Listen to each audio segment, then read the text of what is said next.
Hello brain, I see you have taken my advice and left planet Earth.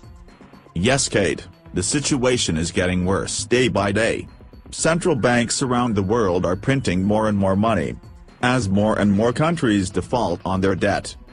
So prices of goods have gone through the roof. No one can buy food or water. Earth must be in a bad state.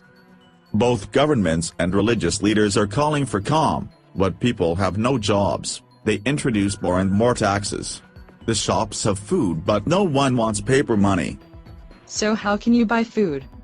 The only money people will accept is gold and silver coins.